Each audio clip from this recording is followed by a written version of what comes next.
You're listening to Errol Parker and Clancy Overall, editors of the Betoota Advocate, on Desert Rock FM. Well, here we are in Koala Studios on Desert Rock FM. You're with Clancy Overall and Errol Parker, editors of the Betoota Advocate. And today we have a guest we've been a big fan of for many years. Always been keen to get him on the show, and he's finally agreed to come speak to us. This is Ian Roberts. He's played 65 matches for South Sydney, 100 for Manly, 29 in the Deep North, and, of course, played 9 matches for New South Wales. Yeah, that was for the old ARL series. I think I played a couple more too when they had the Super League Tri-Series. Remember when they had the Queensland, New South Wales, New Zealand? The Tri-State of Origin. Awesome. And obviously played in rugby league during a very interesting time for rugby league when it was kind of rugby league's puberty, I guess. Yeah, there was kind of a development within the game. Yeah, absolutely. A lot of money coming in from different angles and going to different areas. Yeah, that Super League situation was quite, it was quite a sensation when it happened, because it all kind of panned out when we just come back off the 94 tour, and then in 95 there was rumours and grumblings of this, like, rebel code. Yeah, exactly. Yeah. And then it kind of all exploded over those next couple of years. I was kind of lucky, like that was right at the tail end of my career as well, so I was kind of lucky to be able to grab hold of some of it. Now, tell us, you 10-pound Poms, is that was the family? It's exactly what we are. I am, yes, yeah. Were you born? I'm English born, yeah. I was born in Chelsea. Battersea, really. Chelsea. Well, even Battersea sounds quite la-di-da now, but it used to be very working class. Trust me, my family is very.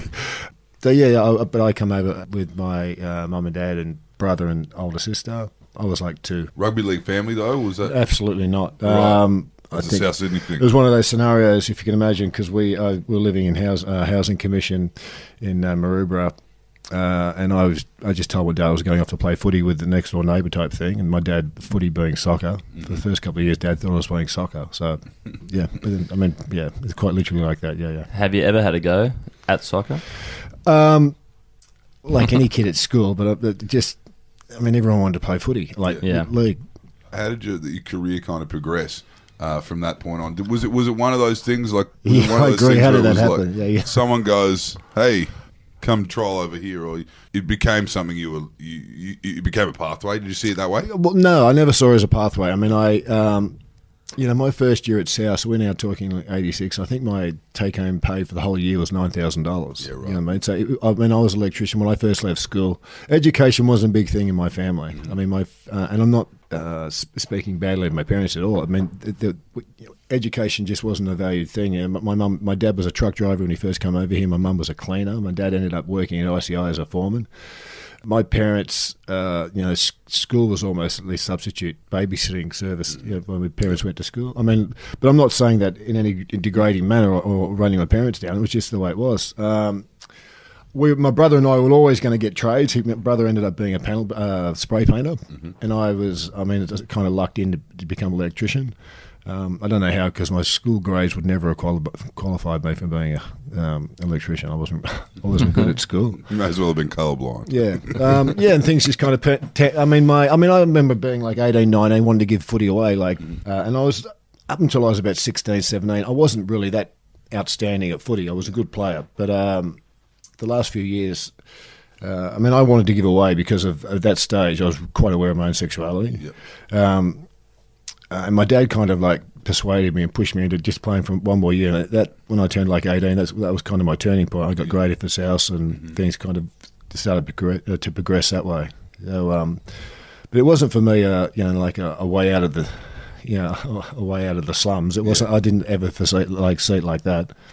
Yeah, I was just kind of, 1985 things kind of kicked off for me. That's all. Started to ramp up. Now, tell us, when you were playing, obviously, was there any other kind of identities in the game? Was there anyone who was even a little camp or someone that you could kind of look at that within way? The game? No, not. No. Oh, no. I mean, my family were mad South supporters. Yeah. We used to go to Redfern and sit behind the posts every weekend. I hadn't even thought about it like that. Looking, I don't think I ever No, there were no characters. Well, no, I say characters. There was no one that came across in any way theatrical. There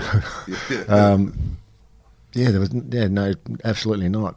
Yeah, no, it's an interesting thing because you get referenced across all codes. Obviously, when any kind of debate comes up, you get kind of referenced. Or one thing that people do say is, "Love to see you say that to Ian Roberts, mate." You know, that kind of thing. Yeah. Do you think that's part of being the first openly gay professional football? Comes hand in hand with being the most violent man in rugby league? I'm definitely the campest. Yeah. But I mean, look, that whole situation and reputation came about because of a couple of specific incidents. Yeah.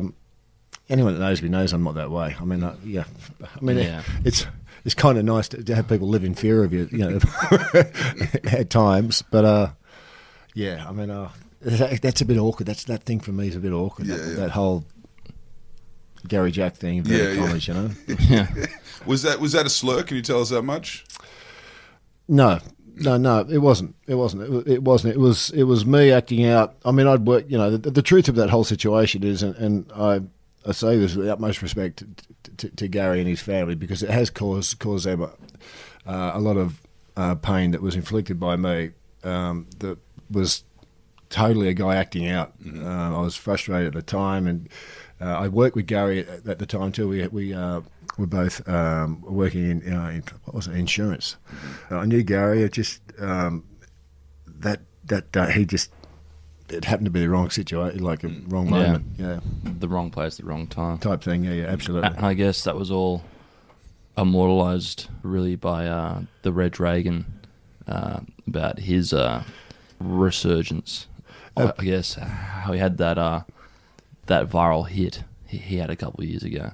Bring back the Biff. Yeah, you were referenced a lot throughout Reg Reagan's stuff. Oh, right, okay. I wasn't so aware. Okay, right, Yeah. okay. Actually, that makes complete sense to me now for other reasons. All right. Yeah, just the knuckle. Mario Fennick gets a lot of mention. South Sydney, something about... Oh, no, but we had a ferocious pack. I mean, I remember when I first came in '86, Dave Ball, Les Davison, Mario. It was...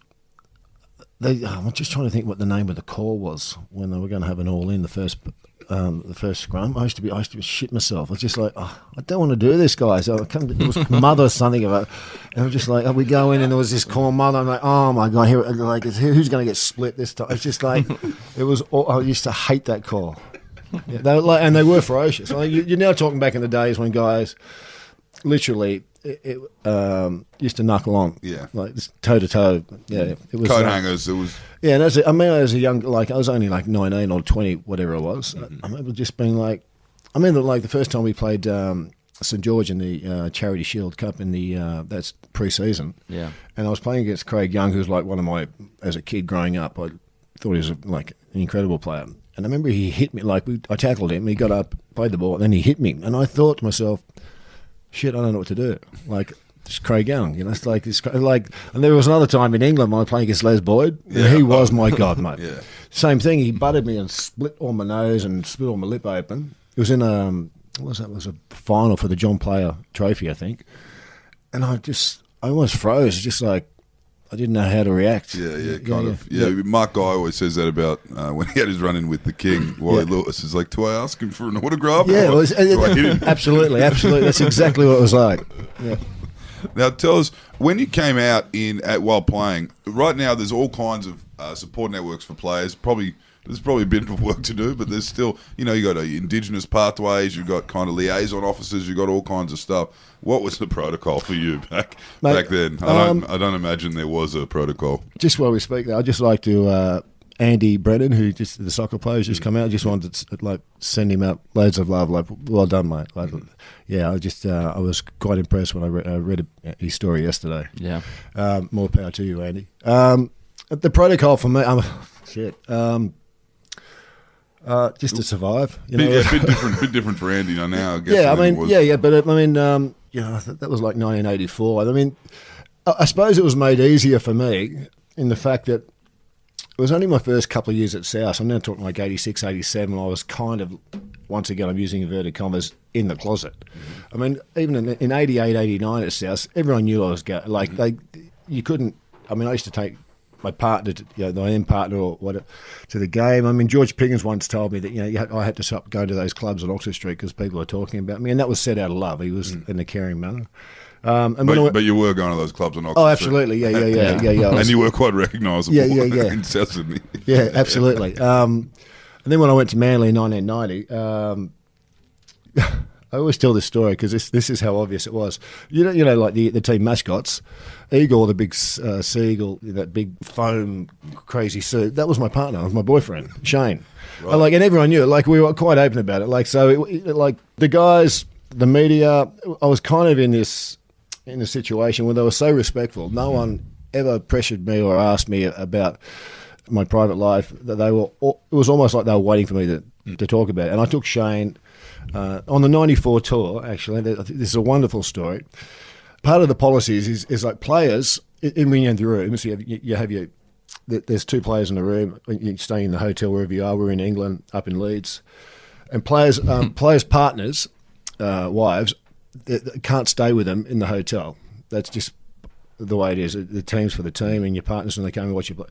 Well, at that point, Shane had come over and was going to the games, but there was a couple of times Shane had stayed with me and not stayed with me. We stayed in the bar having a drink, whatever, before he went back to his hotel. And I remember one day, Bobby Fulton rang me up and he said, he's just like, Robbie, can you come up to the room? I need to talk to you. And I wasn't out, right? And this is going to, people might take this as almost being offensive, but this was the most embracing moment in my football career. I got up to Boza's room up in the penthouse. I walked in, knocked on the door. He said, I'll come in, whatever. He said, Robbo, he started tapping his foot and he said, just sit down, mate. And he's sitting opposite me and he was scanning the room, not wanting to make contact. He was touching his forehead. He was like, mate, I need to talk to you. And I was thinking, shit, someone's died. Like something really bad. He's like, Robbo, Shane can't stay in the room with you, mate. And I was like, Bose, he's not. He's staying across the road, mate. And he's like, oh, okay, I'm not a problem. All right, well, off you go, mate. All good. We're clear on that. I was like the most embracing moment. I was just like, I felt like giving, and I did. I just said to him, Bose, I really appreciate what you just done, mate. It was wonderful. Yeah, well, partners aren't allowed, mate. Yeah. Tell us what the transition was like going from Oxford Street. Arguably the best place. We're talking about the old Oxford Street. The old one. Living on the fringe. Yeah. And swapping Oxford Street for the Strand up in Townsville. Wow, okay. As the first openly gay rugby league player in North Queensland. I remember under Wayne Goss. Yeah, there's a couple of reasons I went there too. I mean, I don't know if you guys are aware of the young boy who committed suicide. That was a part of that reasoning too. But getting out of Sydney and getting as far away as I could, that was partly the reason for signing with the Cowboys. But it ended up being one of the best decisions for me personally, because I do remember on one of the Bob Catter, the colourful Bob Catter. I remember one of the articles in the news when I'd signed to go up there was that he was no longer going to support the Cowboys while they had a gay man, and I ended up being captain the first year, which must have really, Bob. But, I mean, and good luck to him, whatever. But it was one like they were. Tim Sheens is obviously the utmost professional. There was no issue for me in the transition. I'm not going to say there weren't naysayers. I mean, I've always had the hate. No, I mean, not haters. It's just people who have a different opinion, who just seem to want to voice your opinion. That's fine. I mean, there's always going to be that element. Mm-hmm. But Queensland, they were fantastic. Like North Queensland was it was wonderful. It was more than I could have expected. Do you find regardless, really at the end of the day, if people have a go in league, and then sorry to sound like Scott Morrison, but if people are actually, people can rise to the top regardless of who they are and what club they're at. Like Hazem El Masri, an interesting example. I mean, until about a couple of weeks ago, I mean, like the bloke who scored the most points in the NRL has never had a beer before. It's a wonderful story, isn't it? Yeah. I mean, it's a wonderful story for that fact in itself. It so surprises people and kind of takes people, knocks them back a bit. It's just like, I find, but I mean, sport's pretty. I mean, particularly leagues. You know, what I've found in my own experience and the way the league community, they're totally accepting, like they're totally embracing. It hasn't been a bad experience for me. And that's why, that's 25. Like it's 25 years in 1994. I came out. That's why it's always puzzled me. But no one else in the major codes is, apart from Andy. Yeah. Sorry. It's taken this long. As of 24 hours ago. Yeah, as of 24 hours ago. It's almost like But I mean, it's not for me to judge people too, because it's everyone's journey is their own. Like it's. Well, we were saying that there's a famous Chris Rock joke where he says, saying to the black community of America, you should appreciate it while we've got a black president. He goes, because there's not many like him. He goes, there's not many black men that grew up in Kansas and Hawaii. You know what I mean? And do you feel like there's a little bit of that in there's not like, there's at the same time while you're, you were named one of the toughest men in the game. Do you think that played a big part? Like that could have definitely shut a few people up in the process for you. Yeah, I suppose it kind of slaps people in the face that there's that imagery of what is it to be a man? That whole masculinity, that homoerotic. There's that whole like blanket that you can throw over it, and it kind of. So me playing front row and being known as a bit of a brawler, Bit of a knuckleman. yeah, Enforcer. Yeah, well, yeah, but it kind of goes in the face of what some people expect. I don't know. I mean, I should imagine it kind of made it a bit easier for me. But there is that question, and people can't equate the whole thing about the whole sexuality thing is still so grey and so blurred in some people's minds. Yeah, no, it is interesting that across all codes it hasn't happened before, but rugby league we find is an example of a multicultural code. Maybe it's a class solidarity thing that happens in rugby league, but the booing of Adam Goodes in the AFL, that was something that rugby league fans couldn't fathom. Absolutely. Yeah, and now Israel Folau with the way he's popping off, that's also something you wouldn't see in rugby league. That's a really good description. I mean, any of those situations arrive, I just can't see them arising in league. I mean, I work for the NRL. We do a program where it's like a theatre sports. I use that word theatre sports. It's very similar to what we're doing. We go around. There's four actors, me, two other boys, and a girl. We go around to clubs and we have these scenarios we play out to the players, and it's a safe environment to get it wrong or get it right. But very safe to get it wrong. And 90% of the players are right on. We have there's probably 3 or 4 scenarios. One's about misogyny, drugs, homophobia. Gambling are a couple of the subject matters. 90% of the guys get it right. 5% of the guys are a bit iffy, and 5 guys, and it's normally that 5% of guys who don't get it right. That's a learning point for everyone. It's a safer environment to get it wrong. But it's I can't see the rugby league community being as forgiving. Certainly wouldn't spend an entire season booing an Aboriginal football. Oh, just like it's You'd be booing all day. It's that's exactly right. But it's an unbelievable thing, It's almost like a real head scratcher. I mean, And Adam, and knowing Adam, it's like that whole thing was like people have no. Yeah, some people, those people booing, have no conception or of who this guy is. Yeah. Do you think that Israel Folau knows the harm he's causing? Or it's kind of weird. Whenever, not weird. I mean, it's to be expected. Anytime there's anything to do with sexuality and any of the major codes in Australia, I'm the go-to guy. Oh, yeah. So I'm not saying that in any like shaking my head and or wobbling my head in pride or anything. No, I don't believe he can fully understand that the potential damage he's doing to people. He's not even aware that are seeing his posts and seeing the way this whole situation's played out. And I said it. There was an interview I did on one of the Sunday sports shows earlier about vulnerable people and kids who are dealing with their own sexual identity, young people. A lot of those people are Christians as well. It was a bit difficult to say the first time about the impact in the LGBTIQ community, the children kids are 5 times more likely to attempt suicide than their straight peers. I don't like just rattling these figures off, but they are figures that are real. This comes from Beyond Blue. Trans kids are 11 times. And I don't think Israel can possibly understand it. It's those constant, these sort of collectively over time, these types of, I can't call it hate. I mean, it's almost that borderline hate speech of him not being aware of how hurtful it can be. Especially in a pressure cooker environment. Absolutely, and collectively to hear those calls, and there are kids literally in so much self-doubt. These types of, if you want to call it a message, I mean, I don't even know how to word that, put it into words, but it has a potential damage of someone self-harming. Yeah. Israel, you don't get it, man. I'm sure you believe in what you're saying, but I promise you, those kids wouldn't have heard any other news stories, but they heard what you said, mate, because it affects them directly. That kind of stuff sticks in the whole news cycle. That's what they're going to hear and see.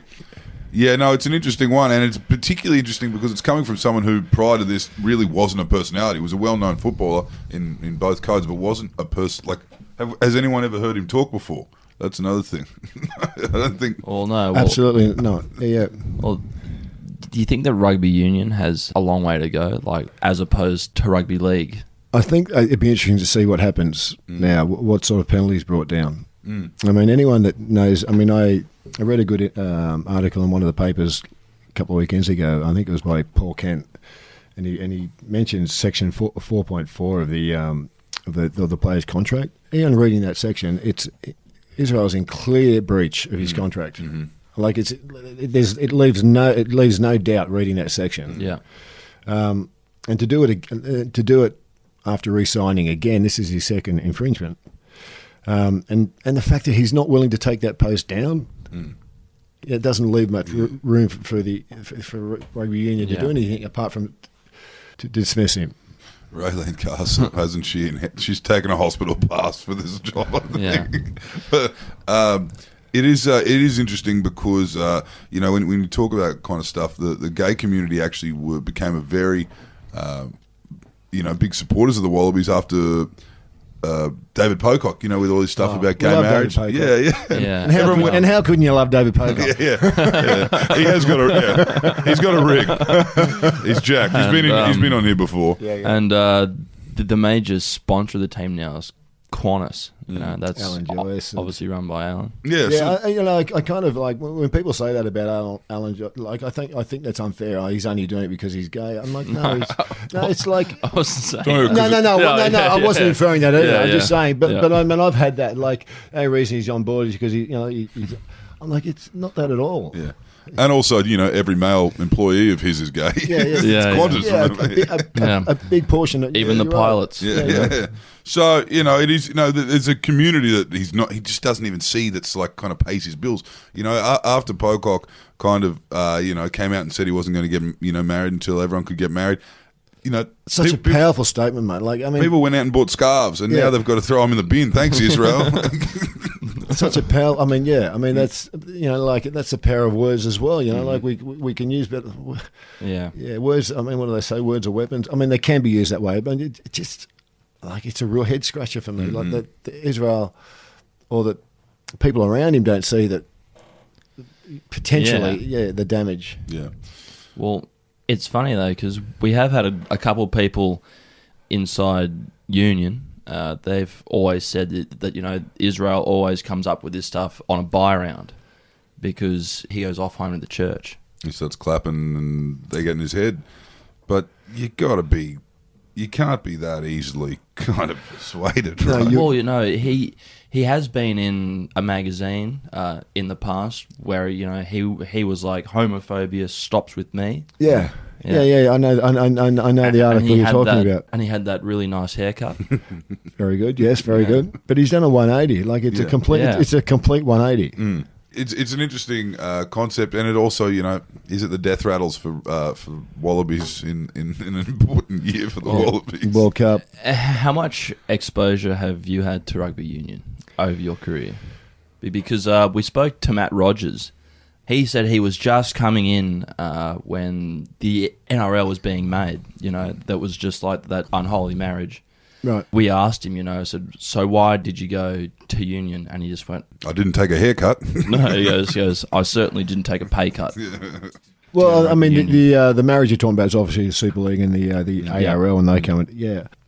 I played union at school, but it was just something, because that's all the school played. I'm just not a big fan. I mean, I don't mind watching it, but it's not my game. And it's like I don't watch a lot of soccer either. Yeah. Did you ever get people from other codes tempting you, or was it too much going on with the Super League and the ARL back then? No, there was no. Yeah, I mean, I wouldn't have adapted to any other sport. Mm-hmm. Yeah.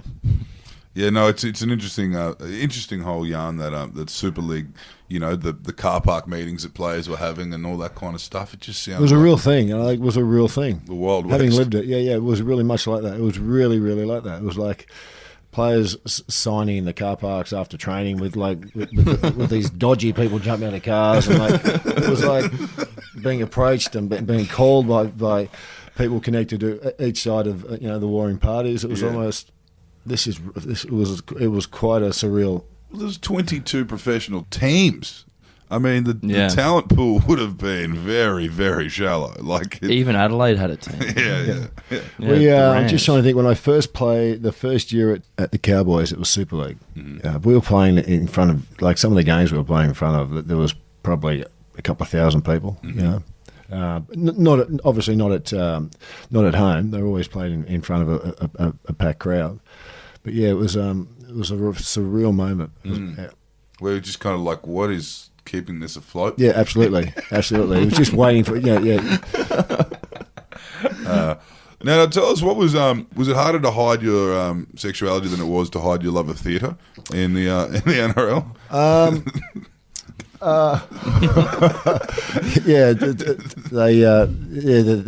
They don't mix well there either. Kind of weird. People always ask me how I got into acting. It's almost like I was kind of like, I'm gay, first of all, and at school I was always kind of part of the ensemble. I was always involved, with theatre and bit of a thespian. Yeah, well, I was playing footy as well, but I mean, I always had an interest in it, and when I retired, it kind of.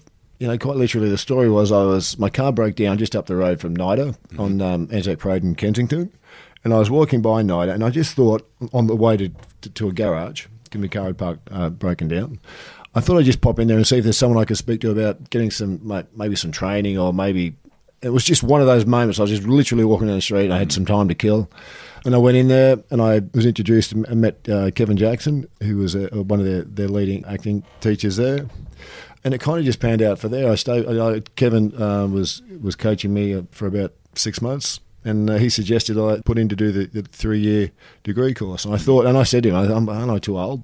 And he was like, "No, if you're old enough, you're good enough if you're old enough, regardless of your age." And it kind of just happened from there. Yeah, right. So are you working now in? I'm doing. I'm working on a show for the ABC, the Les Norton. Right. Yeah, the Robert G. Barrett. Names. Muriel's director. I've been involved in about 4 of the episodes, and they've had a different director for all. Oh, right, Barrett. okay, yeah. Right. So are you playing? I'm playing a character named Foghorn. It's great. It's great. He's just this happy-go-lucky, tough man who is just always giggling and laughing, and everything's funny to him. It is it's quite a nice, and he's got quite a nice arc in the series. Yeah. Right. Does it bring back a little bit of that old absolutely. Sydney for you? Yeah, absolutely. I like. I live in the Cross, but I live in the Cross now, and people call it Potts Point, and to me, it's always the Cross. It's always the Cross.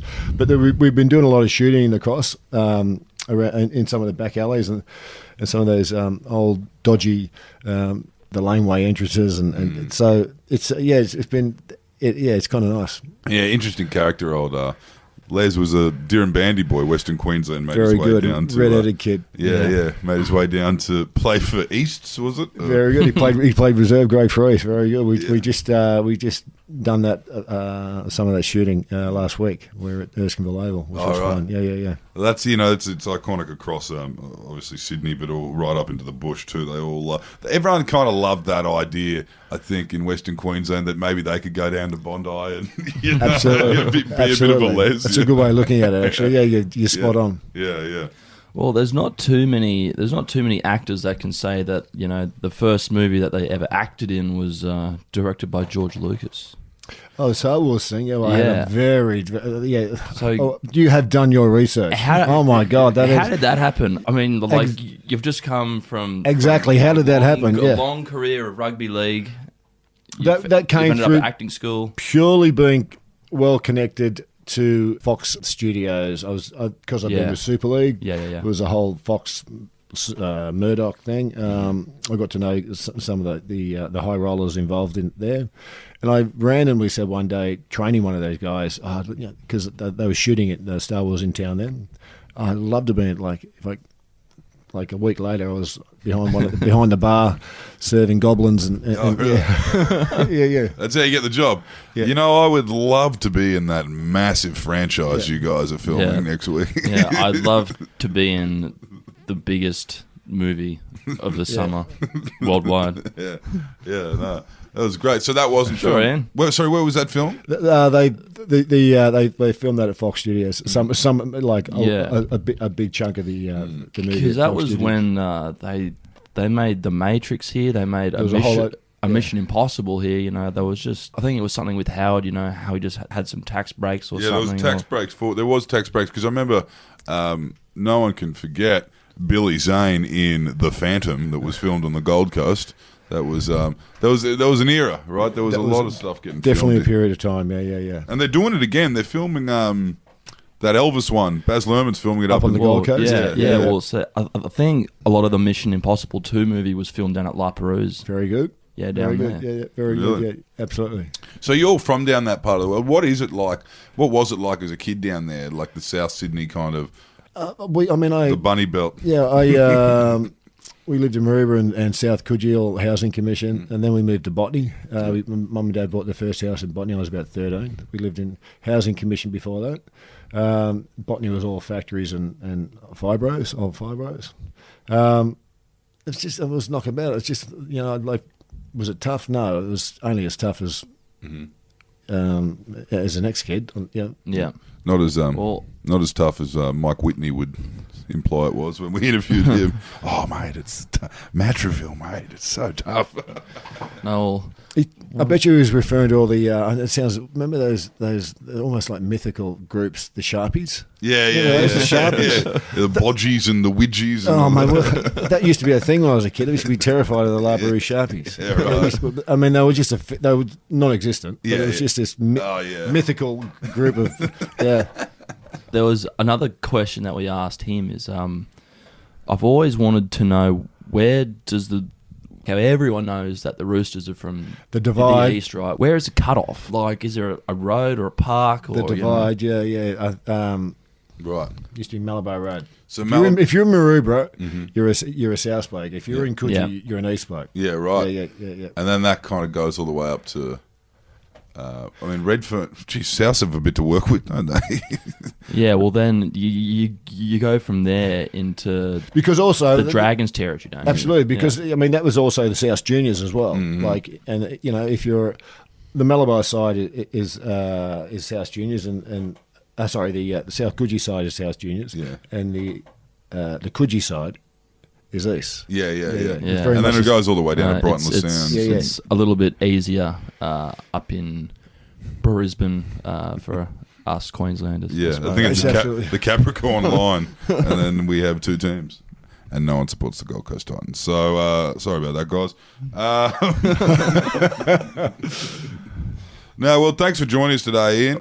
This is a refreshing change of pace for all of our listeners who have just, as this goes to air, will be absolutely fed up with the politics and the election, the 2019 federal election. So thank you for coming on and having a chat to us, mate. Pleasure, guys. Pleasure. Thanks.